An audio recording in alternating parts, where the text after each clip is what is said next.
De seguida, vamos então assistir à conferência sobre o tema A Batalha do Porto, do Coronel David Martão.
Senhor General Comandante do Pessoal, Senhor Presidente da Associação dos Amigos das Forças Armadas, Senhores Oficiais Generais, Camaradas, minhas senhoras e meus senhores. Cabe-me a grata missão de acrescentar ao programa desta apresentação uma evocação da Batalha do Porto. Devo dizer que quando o Dr. Artur Vitória fez o favor de me honrar com o convite para esta palestra, eu próprio é que sugeri que fosse este o tema da palestra. E filo por essencialmente três razões. A primeira, porque é um assunto relacionado com a nossa cidade. Em segundo lugar, porque sendo um episódio da Guerra Peninsular, foi nesse conflito, talvez, que maiores manifestações de amigos das Forças Armadas o nosso povo deu no apoio às operações militares. E em terceiro lugar, e aí depois no fim veremos se concordam comigo, porque eu acho que este episódio é aquilo que poderíamos chamar um tema extremamente cinéfilo. É um episódio interessantíssimo, que daria, sem dúvida nenhuma, um filme extraordinário se tivéssemos capacidade para o produzir. Ora, esta Batalha do Porto, com data de 12 de maio de 1809, não tem merecido da historiografia portuguesa uma atenção comparável, por exemplo, com a que mereceu a historiografia britânica. Eu posso mesmo dizer que só me entusiasmei verdadeiramente com esta batalha quando, não há muitos anos, devo confessá-lo, tive acesso a um texto em inglês no qual era descrita a ação que vos vou apresentar. Não sei porquê, mas de facto só muito recentemente é que começaram a aparecer alguns trabalhos de autores portugueses com uma descrição mais detalhada da batalha. Há descrições da ação conjuntural, da segunda invasão, mas depois, quando se refere à Batalha do Porto, meia dúzia de linhas chega. Quero acrescentar ainda que a Batalha do Porto também é conhecida por Segunda Batalha do Porto, sendo a primeira a que houve cerca de mês e meio antes, quando o exército do Marechal Soult entrou na cidade do Porto, naquela ocasião em que se dá o desastre da Ponte das Barcas. Também é conhecido por Batalha do Douro, por Passagem do Douro. Todas estas designações aparecem nas diversas obras que foram publicadas. No contexto, portanto, da Segunda Invasão Francesa, foi liderada pelo Marechal Soult, um dos comandantes de corpo prediletos do Imperador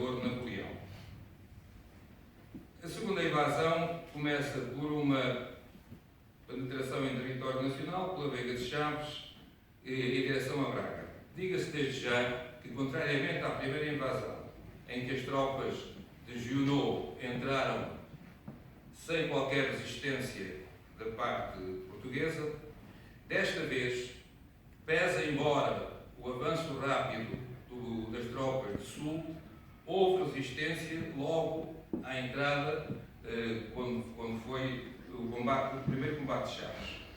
E depois foi havendo combates, em grande parte, na primeira fase, com tropas de milícias e ordenanças e alguns incipientes núcleos de tropas regulares, alguns deles sob as ordens do Brigadeiro Silveira, e vai ter um papel preponderante em toda a ação da segunda invasão.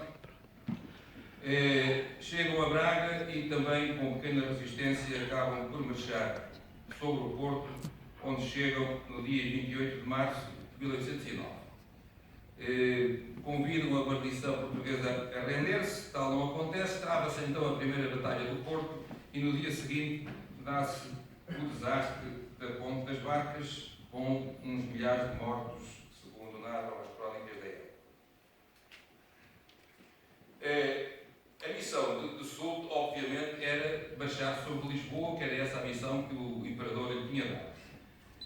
Entre 29 de março e 22 de abril, 22 de abril é a data da chegada da segunda expedição britânica a Lisboa. Entre 29 de março e 22 de abril, as tropas francesas ficam no Porto, a consolidar posições, a fazer também algum saque e, desde o início, que o Marechal Soult se sente muito inseguro, por várias razões. Primeiro, porque as tropas comandadas pelo General Silveira vêm de trás dos montes, passam Amarante, vêm até Penafiel e Paredes. E obriga, portanto, a manter um alerta constante sobre o que se passa no flanco leste do dispositivo francês. Por outro lado, as informações que lhe vêm da Galiza são também perturbadoras, ou seja, Sul sente desde o início que não tem a retaguarda segura. Por outro lado, o primeiro corpo do Marechal Victor, que andava ali pela Andaluzia e Extremadura, não lhe dava notícias de que iria poder entrar em Portugal para os comandamentos chegarem a Lisboa. De maneira que, quando, em determinado momento, o Marechal Soult começa a pensar, inclusivamente, em abandonar o Porto. Mas então, vamos ver como é que era o Porto naquela ocasião. O núcleo urbano era muito reduzido. Eu vou aqui apenas assinalar aqueles pontos que são importantes para a narrativa que se faz.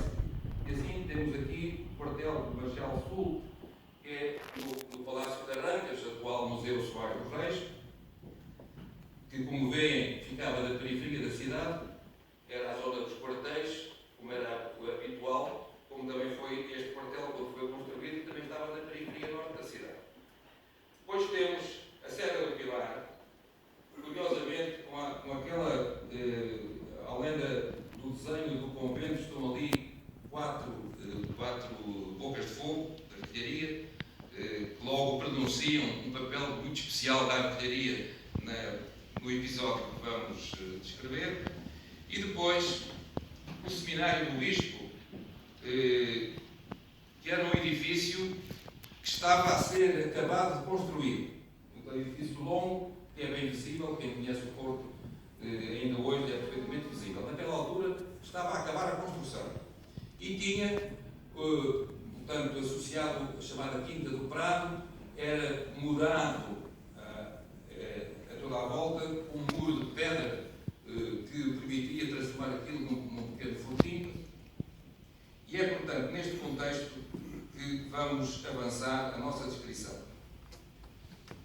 Então, no dia 22 de abril, via marítima, chega uma esquadra com numerosos navios que transporta o corpo expedicionário liderado pelo general Arthur Wellesley, futuro Duque de Wellington. Se por algum momento me escapar o termo Duque de Wellington em vez de General Arthur Wellesley, é porque, efetivamente, a nossa memória vai mais para Duque de Wellington do que para General Wellesley. Ora bom, então o general chega com cerca de 20 mil homens, ao qual vai juntar cerca de 16 mil tropas portuguesas. Eu recordo que, depois da revolta de junho aqui no Porto, em 1808, que acompanhou a revolta em Espanha contra o exército francês, tinha havido um conjunto de medidas no sentido de fazer, de reorganizar o exército que tinha sido dissolvido pelo Marechal Junot, Duque de Abrantes, durante a primeira invasão. Portanto, estes 16 mil portugueses são considerados tropas regulares, mas enfim, mal armados, mal enquadrados, mal equipados e mal instruídos. Este quadro representa e evoca precisamente a chegada a Lisboa do Corpo Expedicionário Britânico e, após o desembarque, o general Wellesley resolve articular as suas forças em 3 corpos. O primeiro corpo, sob o seu comando direto, constitui uma cavalaria, enfim, pequenina, porque os cavalos portugueses que se puderam arranjar não eram tão bons quanto seria necessário, e aqueles que tinham vindo da Grã-Bretanha eram em pequeno número, porque um transporte por via marítima de cavalos não é coisa que seja fácil. Depois havia, nesse núcleo que o general Wellesley quis constituir, havia mais umas quantas unidades portuguesas, totalizando cerca de 2.400 homens. Acrescentava-se, portanto, ainda unidades da Legião Alemã e 24 bocas de fogo. Do lado do segundo núcleo, liderado pelo Marechal William Beresford, que tinha sido nomeado no mês anterior pelo Príncipe Dom João, regente de Portugal, como Marechal-General do Exército Português, era constituído por 6 mil portugueses reforçados com 2 batalhões de infantaria e cavalaria pesada britânicos. Contar também, conforme disse, com as tropas do Brigadeiro Silveira, futuro Gomes de Amarante, que operavam sobretudo a leste do Rio Tâmega, mas que tinham já feito, na altura, incursões importantes para cá, portanto, para lá da margem direita do Tâmega, nomeadamente Penafiel e Paredes. Então, o dispositivo britânico põe-se em marcha. Este é o terceiro núcleo do general Mackenzie, que vai ficar em Abrantes na expectativa de poder haver um auxílio francês do Marechal Victor vindo da Andaluzia ou da Extremadura. Vai ficar ali em posição de expectativa. Os 2 outros núcleos viajam em conjunto até Coimbra, embora com destinos diferentes. Assim, o núcleo a coluna de Beresford dirige-se para o Peso da Régua, com a intenção de passar o rio e depois virar para o ocidente e ir juntar-se às tropas do general Silveira da região da Amarante. A coluna do general Wellesley vai, portanto, seguir até ao rio Volga, dando-se o primeiro combate na zona da Albergaria Nova e com uma característica curiosa que vai ter uma influência determinante na ação no Porto. É que a brigada do general Hill atravessa aquilo que a historiografia britânica designa por Lagoa do Ovar, porque a gente está mesmo a ver que é a Ria de Aveiro, atravessa para a parte norte usando aquelas barcaças disponíveis que havia ali, que ainda hoje se podem ver na Ria de Aveiro. Ora, isso aconteceu que essas tropas, uma vez chegadas à parte norte, apareceram por trás da cavalaria francesa do general Montesquieu. não conseguiram um grande sucesso, mas pregaram um grande susto à cavalaria francesa. E, sobretudo, o general Francisci não percebeu como é que aquelas tropas tinham chegado ali sem ele se dar conta. E ficou perfeitamente convencido de que teria sido por via marítima. Retiraram e há um novo combate na zona de Dijon. Seguidamente,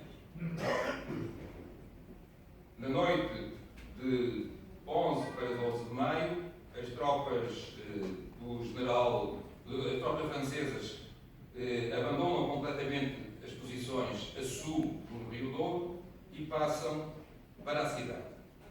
Têm o cuidado de imediatamente provocar uma tremenda explosão na ponte das barcas e apreenderem todas as embarcações que havia na margem sul, levaram-nas para a margem norte e com a intenção exatamente de impossibilitar a passagem das forças luso-britânicas através de pequenas embarcações.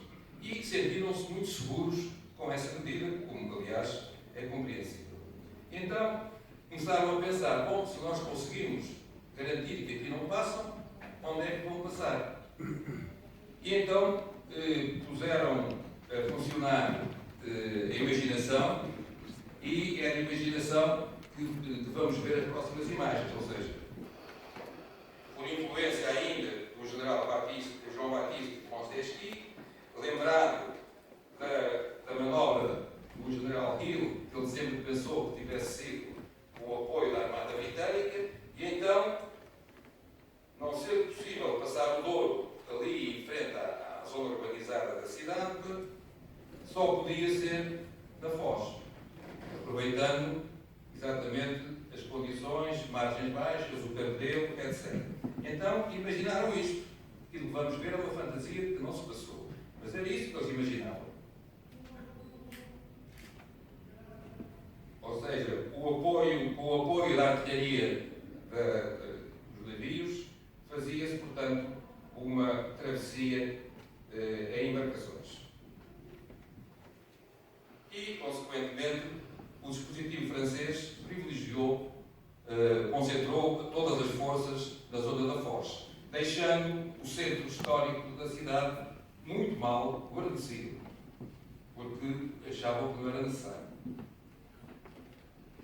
Bom, amanhece o dia de 12 de maio de 1809, com um pouco de neblina, e, conforme podemos ver desta fotografia, quem estava na cidade não podia ver nada do que estava por trás da Serra do Pilar, onde estavam as forças anglo-lusas. Em contrapartida, quem estava do lado de Gaia, especialmente neste ponto ali assinalado no edifício do Instituto Geofísico da Faculdade de Ciências do Porto, ali naquele ponto, naquela extremidade do esporão em cima do qual estava o convento, dispõe-se de uma visão espetacular sobre a margem norte do Rio Douro. Esta visão que aqui vemos em fotografia de satélite, desde o observatório até ao edifício do seminário, já na margem norte. Cá temos o seminário e a Quinta do Prado. Isto é as imagens que se podem obter atualmente. Com desta perspectiva, percebemos melhor que fica na zona onde está a extremidade sul do cemitério de Prado do Raposo. Aliás, o cemitério chama-se Prado do Raposo porque a Quinta do Prado foi doada para esse efeito. E compreende-se perfeitamente que tudo o que estava à volta do seminário era uma zona relativamente aberta, mas que, uma vez alcançada, embora vindo de baixo, dava, devido àquela existência do muro de pedra à volta, a possibilidade de criar ali uma testa de ponte, porque era isso que se tratava, no fundo, com a travessia do rio. Então agora vamos ver isto de forma esquemática. Temos ali a localização da ponte das barcas que estava danificada, não é?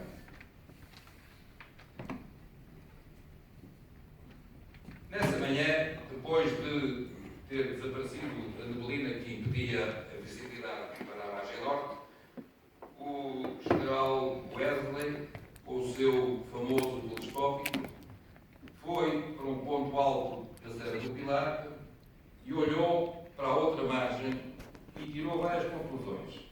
Viu uma grande nuvem de poeira na estrada de Valongo, que significava que os trens, ou seja, a parte logística do sul, estava a abandonar a cidade. Naquela altura, como as estradas não eram pavimentadas, uma coluda destas provocava uma poeira enorme que era perfeitamente visível. Verificou ainda que não se via quase ninguém de vigilância na margem norte. E, portanto, foi concluindo que talvez houvesse alguma solução de causar ali alguma surpresa, porque nitidamente não era difícil para ele concluir que não era ali que os franceses estavam à espera de se passasse o rio. E então colocou imediatamente em posição a artilharia. Ali estão 4 bocas de fogo, mas na realidade eram 18. E nessas 18 bocas de fogo, algumas eram bocas de fogo guarnecidas por artilheiros portugueses. É um aspecto importante que deve-se desde já sublinhar.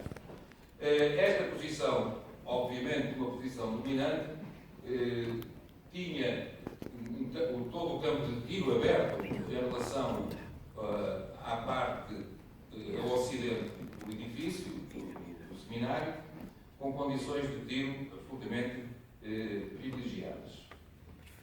Depois, o general mandou patrulhas de reconhecimento ao longo da margem sul, a ver se havia alguma hipótese de encontrar embarcações que permitissem a travessia ou informações que pudessem ajudar à mesma. Então aí entram em ação duas figuras que tornam ainda mais saborosa toda esta história. Um barbeiro, seu nome João I de Viana, que tinha fugido do porto do Barquito, e o cura ou o prior de Amarante. Como é que o prior de Amarante vem para aqui? Bom, ele tinha abandonado o rebanho, naturalmente, porque desde o dia 2 de maio que o exército francês tinha conseguido, depois de 14 dias de resistência das tropas do general Silveira, tinha conseguido lançar mão à Ponte de Amarante. É outro episódio que dava outro filme também do mesmo género, muito interessante. Ora, estas duas figuras vão ter uma importância notável em tudo o que vai acontecer seguidamente. O barbeiro diz que na margem norte há um local que não está guardado, onde estão 4 barcos rabelos em boas condições de navegação e, portanto, o que é preciso era já pessoal para os lá ir buscar.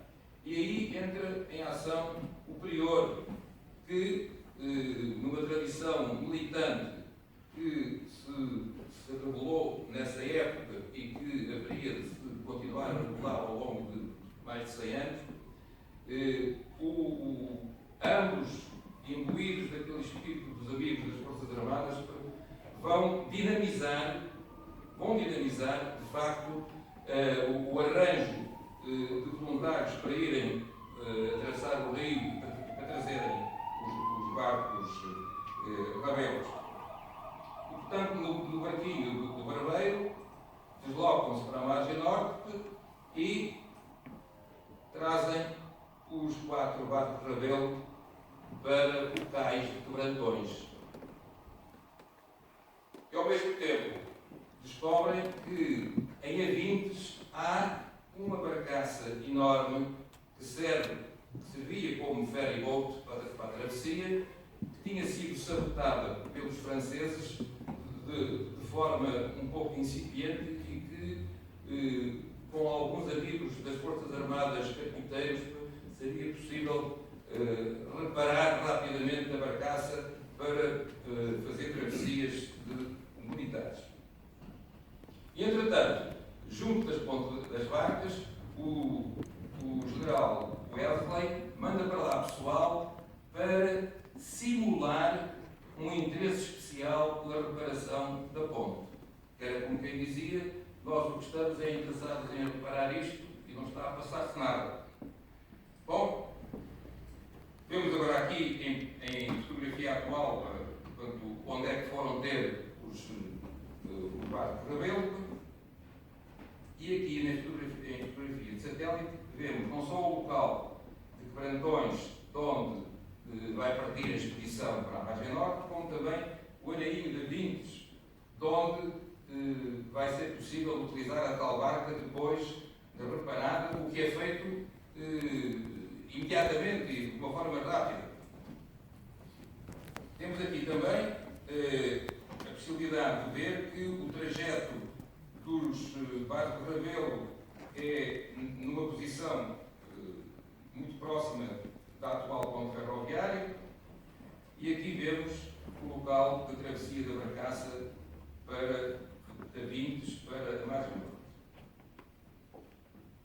E aqui, portanto, localizada a barcaça, o general Wellesley vai dar ordens ao general Murray para constituir uma força, fazer as viagens necessárias para passar para a outra margem e tomar posição de flanco para tentar barrar, ou pelo menos dificultar, a provável retirada dos franceses.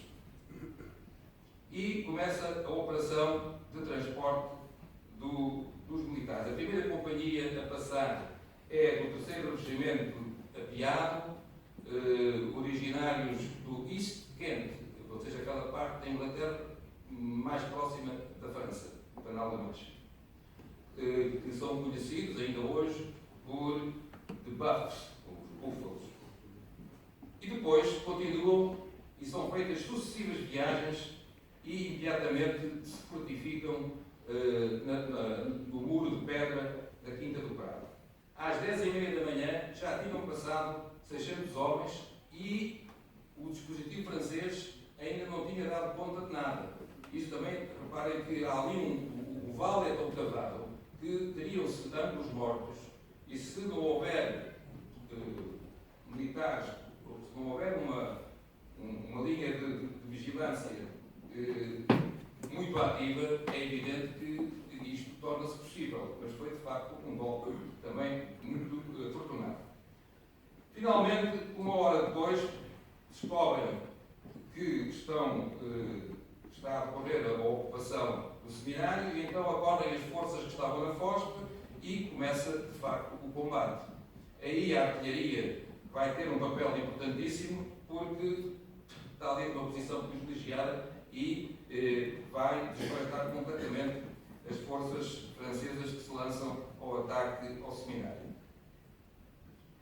Por outro lado, quando tudo o que era força francesa é mandado convergir para o seminário, a zona ribeirinha fica sem qualquer presença militar francesa e então, novamente, os amigos das Forças Armadas, ou seja, o povo do Porto, agarra em tudo o que flutua e que está na margem norte e atiram-no e bem o entregar à margem sul, porque eles percebem que há outras forças do exército angolo-luso que estão ainda do lado sul e que não passaram por não terem meios. Ora, muito bem. Entretanto, está a decorrer o combate no seminário. Esta imagem que veem é uma alvarela que existe um exemplar no Museu Militar do Porto e que parece tirada de helicóptero e que foca exatamente no momento em que o general Paget é ferido, mas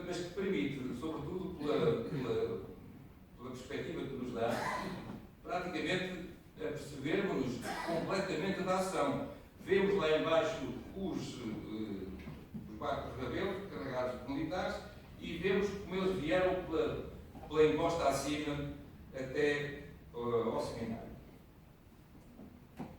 Bom, a certa altura, claro, as tropas sentem-se apertadas e fogem. O general Burr não consegue barrar-lhes o caminho, apenas, enfim, vai fazer uma pequena perseguição sem consequências. As baixas do dia 12 de maio não foram elevadas. Do lado angoluso, 123, no total 23 mortos, 98 feridos e 2 desaparecidos. Do lado francês, 300 entre mortos e feridos, 300 prisioneiros e 1.500 inválidos que estavam em hospitais e em enfermarias da cidade do Porto e que foram abandonados por simplesmente pela retirada do exército de Sul.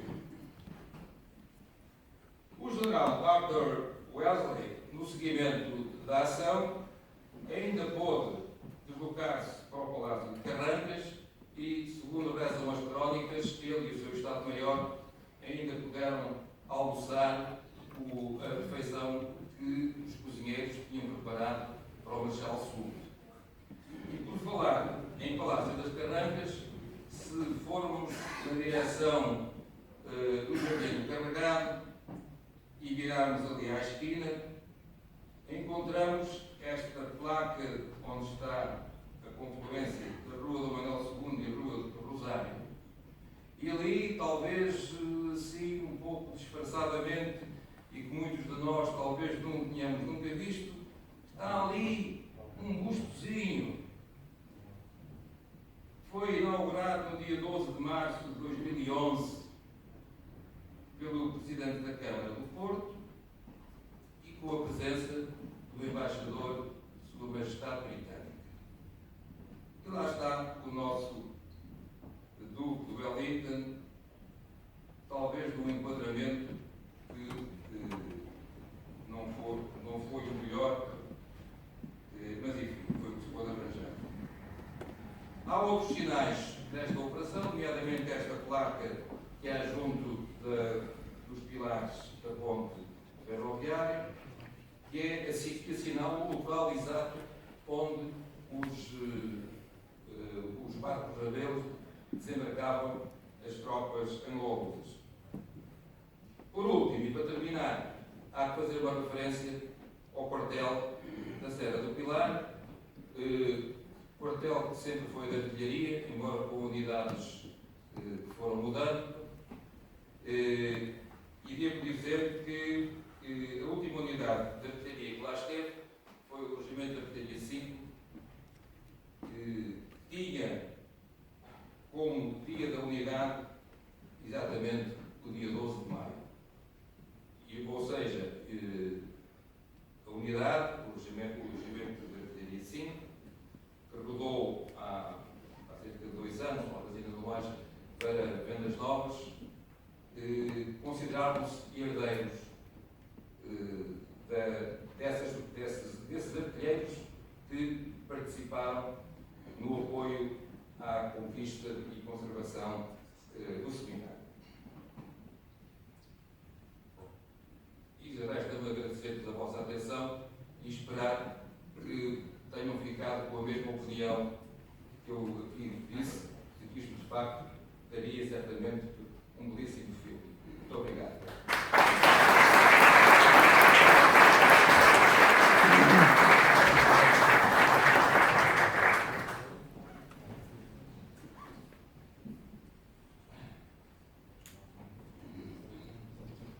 Vai usar a palavra o Presidente da Associação de Amigos das Forças Armadas Portuguesas, Dr. Artur Vitória.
declara se encerrada a sessão de apresentação de inimigos das Forças Armadas Portuguesas e da Conferência A Batalha do Porto.